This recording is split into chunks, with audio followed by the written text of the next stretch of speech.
अस्सलाम वालेकुम students. Chemistry के जो आज हमारा टॉपिक है वो है जी केमिकल स्पीशीज़। ये हमारा टॉपिक है, इसको हम पढ़ेंगे। तो केमिकल स्पीशीज़ में तीन मालिक जो टॉपिक्स हैं वो इसमें डिस्कस किए जाते हैं। एक होता है जी आयन, दूसरा second one is molecular ion and third one is free radical. तो आज जो है वो हम सिर्फ आयन को डिस्कस करेंगे। जो नेक्स्ट मॉलिक्यूलर आयन है और जो फ्री रेडिकल है उसको नेक्स्ट टॉपिक में डिस्कस करेंगे। तो आयन को पढ़ते हैं। आयन के अंदर जहाँ पे जो ब्रैकेट में दो ही हमारे पास टाइप्स होती हैं, that is cation and anion. हम सबसे पहले आयन को डेफिनेशन पढ़ते हैं, आयन के बारे में पढ़ते हैं कि जी आयन है क्या। तो कहता है आयन इज़ एन एटम। पहली बात क्या है कि जी आयन इज़ एन, कि आयन बेसिकली क्या है, बुनियादी तौर पे एक एटम है, आर ग्रुप ऑफ एटम, या फिर एटम्स का एक पूरा ग्रुप होता है, एटम्स का एक पूरा मजमू होता है। हैविंग चार्ज ऑन इट, जिसके ऊपर कोई ना कोई चार्ज मौजूद होता है। तो यानी आयन की अभी हमने क्या बात पढ़ी है, आयन के बारे में क्या पढ़ा कि जी आयन एक ऐसा एटम है या एटम्स का एक ऐसा ग्रुप है जिसके ऊपर कोई चार्ज मौजूद हो, वो आयन कहलाता है। अब वो जो चार्ज मौजूद होता है, कहता है वो चार्ज पॉजिटिव भी हो सकता है और वो चार्ज नेगेटिव भी हो सकता है। तो डिपेंड अपॉन द चार्ज, इस चार्ज की बुनियाद के ऊपर आयन की दो टाइप्स होती हैं, that is cation and the second one is anion. अगर तो पॉजिटिव चार्ज है तो वो केट आयन है, अगर तो नेगेटिव चार्ज है एन आयन कहलाएगा। अब इनके बारे में डिटेल पढ़ते हैं कि इसके बारे में क्या बात है। कहते हैं जो केटायन है, केटायन जो है वो उसकी डेफिनेशन ये है कि एक ऐसा एटम या ग्रुप ऑफ एटम जिसके ऊपर पॉजिटिव चार्ज मौजूद हो, जिसके ऊपर पॉजिटिव चार्ज मौजूद हो, वो केटायन कहलाता है। अब सेकंड बात इसमें ये है कि जी केटायन बनता कैसे है। ठीक है जी। तो cations are formed when an atom loses electron from its outermost shell. कि जी केटायन कब बनता है, जब कोई एटम अपने आखिरी शेल में से इलेक्ट्रॉन लूज़ कर देता है, इलेक्ट्रॉन डोनेट कर देता है, तो तब वो पॉजिटिव यानी केटायन बनता है। यानी अगर हम इसको भी यूँ देख लें, एग्जांपल्स दी हुई हैं। सोडियम के ऊपर पॉजिटिव चार्ज है, सोडियम केटायन है, पोटाशियम वाला केटायन है। इसके बाद नीचे उन्होंने ये हमें शो किया हुआ कि जी ये हाइड्रोजन है। हाइड्रोजन अगर अपना एक इलेक्ट्रॉन लूज़ करता है तो उसके ऊपर पॉजिटिव चार्ज आया हुआ है, तो ये केटायन कहलाता है। पहले ये एटम था, जब ये न्यूट्रल था, जब इसने अपना इलेक्ट्रॉन डोनेट किया तो फिर ये केटायन कहलाया। तो ये जो हाइड्रोजन है इसका एटॉमिक नंबर भी 1 है, एटॉमिक मास भी 1 है। इट मीन्स के हाइड्रोजन में एक ही इलेक्ट्रॉन है, एक ही प्रोटॉन है। तो अगर एक ही इलेक्ट्रॉन था, एक ही प्रोटॉन था, तो तब वो हाइड्रोजन क्या था, न्यूट्रल था, यानी उसमें इलेक्ट्रॉन प्रोटॉन की जो रेशियो है वो बैलेंस्ड है। लेकिन जब इस हाइड्रोजन ने अपना एक इलेक्ट्रॉन, उसके पास चूँकि एक इलेक्ट्रॉन था, उसने लूज़ कर दिया, तो वो एक इलेक्ट्रॉन तो निकल गया, तो पीछे सारी बात है प्रोटॉन्स हैं, तो प्रोटॉन्स के ऊपर पॉजिटिव चार्ज होता है। तो इट मीन्स के ऊपर को चार्ज क्या है, पॉजिटिव। इसका मतलब है कि उसमें से जो एक इलेक्ट्रॉन था वो तो निकल गया, तो पीछे चार्ज जो था वो अब जो पॉजिटिव रह गया वो इस प्रोटॉन की वजह से है। एक और एग्जांपल जो इसमें जिसमें शेल का कंसेप्ट आ जाए वो ज़रा देख लेते हैं। अगर हम सोडियम की बात कर लेते हैं, हैविंग एटॉमिक नंबर 11, तो इसकी अगर हम इलेक्ट्रॉनिक कन्फिग्रेशन करते हैं नेक्स्ट चैप्टर में, थर्ड वाले में आप इसको डिस्कस करेंगे जी, ये क्या कैसे होती है। 1s2 2s2 2p6 6 2 8 2 10 3s1। ठीक है जी। यानी इसका मतलब है कि अगर सेंटर में न्यूक्लियस है तो जो पहला that is K shell having 2 electrons in it, that is next one is L shell that is having 6 and 2 8 6 7 8 and the third one is that is M shell only having 3s1, जिसमें सिर्फ और सिर्फ एक electron है। तो चूँकि अगर हम सोडियम की बात करते हैं तो sodium having 11 electron and 11 proton.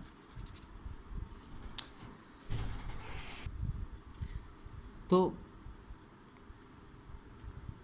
अच्छा, ये बात कर रहे थे कि जी 11 ही इलेक्ट्रॉन है, 11 ही प्रोटॉन है, इसकी हमने इलेक्ट्रॉनिक कन्फिगरेशन हमने ड्रॉ करके देख लिया है।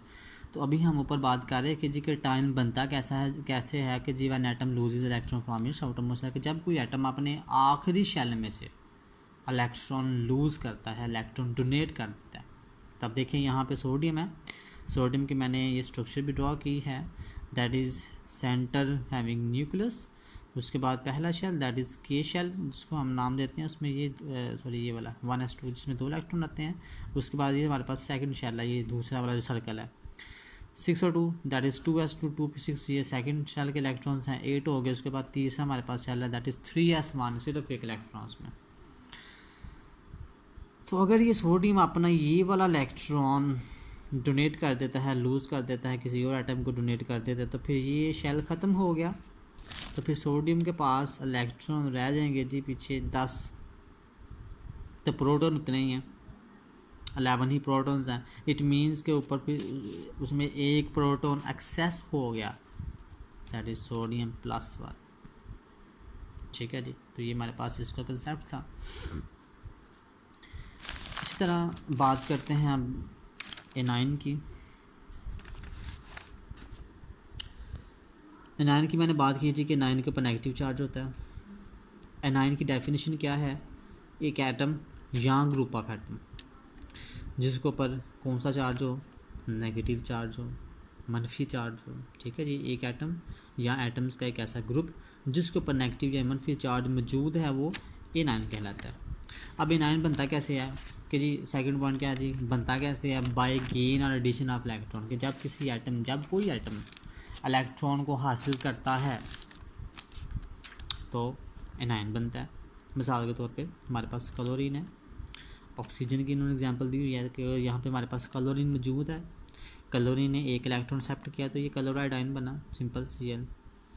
एनाइंस को हम कहते हैं। इसकी एग्जांपल मैंने यहाँ पे आपको उसकी जो रेशो है इलेक्ट्रॉन प्रोटॉन्स की, उसकी मदद से बताने की कोशिश की है कि अब यहाँ पे क्लोरीन है, chlorine having atomic number 17, having atomic mass 35, तो इट मीन्स क्लोरीन के पास 17 इलेक्ट्रॉन है, 17 ही प्रोटॉन्स हैं। उसी तरह कि अगर इसकी हम ड्रॉ कर लें तो क्लोरीन के सेंटर में न्यूक्लियस, उसके बाद पहले शेल में यहाँ पे 2 इलेक्ट्रॉन है, उसके बाद फिर 8 है, उसके बाद फिर 7 इलेक्ट्रॉन है। तो अब ये जो इलेक्ट्रॉन आ रहा है ना यहाँ पे क्लोरीन +1 इलेक्ट्रॉन, तो ये जो एक इलेक्ट्रॉन हम इसमें ऐड करने जा रहे हैं वो आखिरी शेल में आएगा यहाँ पे। ठीक है जी, क्लोरीन इसको एक्सेप्ट करेगी तो चूँकि हम कहेंगे जी अब देखें पहले तो 17 इलेक्ट्रॉन से जब उसने एक इलेक्ट्रॉन एक्सेप्ट किया तो इलेक्ट्रॉन कितने हो गए? 18, तो -1, इट मीन्स कि उसने एक इलेक्ट्रॉन एक्सेप्ट किया है, उसके पास एक इलेक्ट्रॉन एडिशनल है, तो अब वो क्या कहलाएगा जी? एनाइन। तो ये था हमारे पास एनाइन का कंसेप्ट कि जी एनाइन कैसे बनता है। नेक्स्ट एक टॉपिक है जिसमें हमारे पास कंपैरिजन है between atom and ion, atom और आयन के दरमियान में कंपैरिजन है, इनका मुवाजना किया गया है। तो यहाँ पे सबसे पहला पॉइंट है जी, एटम क्या होता है? Smallest particle of element. Atom क्या है? स्मॉलेस्ट पार्टिकल ऑफ एलिमेंट, किसी एलिमेंट का सबसे छोटा पार्टिकल, सबसे छोटा ज़रा। तो चूँकि एलिमेंट की बात करें तो एलिमेंट इसी टॉप चैप्टर के स्टार्ट में एलिमेंट की डिस्कशन आ जाएगी कि एलिमेंट क्या है, कि सब्सटेंस, एलिमेंट एक ऐसी सब्सटेंस है made up of same type of atom, जो कि एक ही तरह के एटम से बना होता है, हैविंग सेम एटॉमिक नंबर, जिसका एटॉमिक नंबर भी सेम होता है, और जिसको हम जो है वो can not be decompose into simple substance by simple ordinary means, जिसको हम किसी सादा चीज़ के अंदर तोड़ नहीं सकते किसी आम तरीके से। तो ये एलिमेंट की मैंने डेफिनेशन अभी बोली है। तो एलिमेंट एक ऐसी चीज़ है जो एक ही तरह के एटम से बनी होती है और जिसका एटॉमिक नंबर भी एक जैसा होता है, और इसको हम किसी आम सादा तरीके से तोड़ नहीं सकते, डिकम्पोज नहीं कर सकते, एलिमेंट कहलाता है। तो बेसिकली एटम क्या है, उस एलिमेंट का सबसे छोटा पार्टिकल। आयन की बात करें तो क्या आयन क्या है, smallest unit of ionic compound. तो आयोनिक कंपाउंड्स मैंने लास्ट टाइम टॉपिक में डिस्कशन की थी कि आयोनिक कंपाउंड्स ऐसे कंपाउंड होते हैं जो आयोनिक बांड के नतीजे में बनते हैं। और आयोनिक बांड जो है वो आगे चैप्टर 4 में आएगा, जहाँ पे एक एटम से दूसरे एटम के ऊपर मुकम्मल ट्रांसफ़र होता है इलेक्ट्रॉन का, उसको हम आयोनिक बांड कहते हैं। तो किसी आयनिक कंपाउंड का जो स्मॉलेस्ट सबसे छोटा जो यूनिट है वो आयन कहलाता है। एटम की बात करें तो कहता है एटम कैन और can not exist independently. Atom अकेला रह भी सकता है, अकेला एग्जिस्ट कर भी सकता है। तो यहाँ एटम को एग्जिस्ट करने के लिए, एटम के वजूद के लिए उसको किसी और एटम के साथ बॉन्ड बनाना पड़ता है। दो बातें हैं यहाँ पे, वो डिपेंड करता है उसकी इलेक्ट्रॉनिक कन्फिगरेशन के ऊपर कि अगर तो उसके वैलेंस शेल में 2 या 8 इलेक्ट्रॉन हैं तो वो एटम अकेला एग्जिस्ट कर सकता है, क्योंकि उसका आखिरी शेल फील्ड है, उसको ज़रूरत नहीं है किसी और के साथ बॉन्डिंग करने की।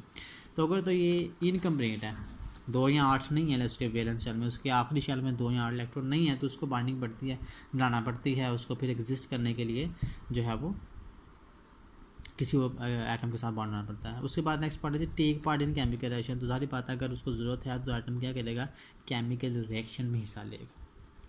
इसी का सेकंड पॉइंट देखते हैं जी, कैन नॉट एग्जिस्ट इंडिपेंडेंट। जो आयन है, आयन कहता है वो अकेला एग्जिस्ट डिपेंड नहीं कर सकता, उसको एग्जिस्ट करने के लिए जो है वो किसी और के साथ, मतलब फर्ज अगर हमारे पास जहाँ पे सोडियम है +1 है, एक और आयन यहाँ पे क्लोरीन पड़ा हुआ है -1। तो अब देखिए यहाँ पे -1 है, +1 है। अब इनकी कोशिश होगी कि ये जो क्लोरीन है ये इलेक्ट्रॉन अपना इसको ट्रांसफ़र करके, तो यहाँ बॉन्डिंग जो है वो उनके दरमियान क्रिएट हो सके। सॉरी, सोडियम क्या करेगा, अपना एक इलेक्ट्रॉन उसको डोनेट करेगा, तो आपस में इनकी बॉन्डिंग बनाएगी, दैट इज़ NaCl। ये हमारे पास आयनिक कंपाउंड है जहाँ पे सोडियम अपना एक इलेक्ट्रॉन क्लोरीन को डोनेट कर रहा है।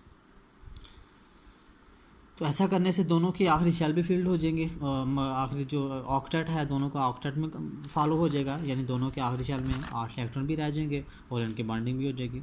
ठीक है, तो जो आयंस होते हैं जिनके ऊपर चार्ज होता है ये कैन अकेले एग्जिस्ट नहीं कर सकते, सराउंडेड बाय ऑपोजिट चार्ज। तो जो आयन होता है उसके गिर्द हमेशा कोई ऑपोजिट चार्ज मौजूद रहता है। अगर तो कोई ये पॉजिटिव स्पीशीज हो सकता है, इसके गिर्द नेगेटिव चार्ज हो, अगर तो ये नेगेटिव स्पीशीज हो सकता है इसके गिर्द surrounded opposite charge, positive charge. Electrically neutral जो एटम होता है, अब बिल्कुल यहाँ पे हमारे पास सोडियम एटम, तो ये इलेक्ट्रिकली न्यूट्रल है, इसमें इलेक्ट्रॉन प्रोटॉन्स इक्वल। आयन की बात करें तो ये हैविंग नेट, यानी जो अगर हम आयन की बात करते हैं तो आयन के ऊपर हमेशा यहाँ तो नेगेटिव तो यहाँ फिर पॉजिटिव चार्ज मौजूद होता है। ठीक है, इसके ऊपर मतलब रीज़न इज़ दैट कि वहाँ पे इलेक्ट्रॉन की जो रेशियो होती है उसमें इम्बैलेंस होता है, इलेक्ट्रॉन्स की जो कंसंट्रेशन है वो इक्वल नहीं होती, जिसकी वजह से पॉजिटिव यहाँ फिर नेगेटिव चार्जेस पे आ जाता है। तो ये देख लें यहाँ पे आयन की जो डेफिनेशन है उसको ये मेंशन किया गया है। उसके बाद जो है वो यहाँ तक तो केटाइन की डेफिनेशन है। उसके बाद फिर अगर क्वेश्चन आ जाता है कि हाउ केटाइंस आर फॉर्म, तो फिर उसी के आगे से यहाँ तक एग्जांपल पूछी जाए तो यहाँ से आगे ये एग्जांपल्स हैं, यानी टॉपिक को आपने सारा रन करना है, वो क्वेश्चन वाइज बात चली जाती है। उसके बाद फिर A9 यहाँ से है, how A9 is formed, A9 is formed by the gain और relation of electron to an atom. उसके बाद इसकी एग्जाम्पल्स हैं। उसके बाद हमने एक छोटा सा टॉपिक पढ़ा जिसमें एटम और आयन के बारे में हमने कंपैरिजन किया। तो ये शॉर्ट के वाले से या लॉन्ग के वाले से इसको पूछा जा सकता है। इस टॉपिक को, इन टॉपिक्स को आपने लर्न भी करना है और राइट भी करना है।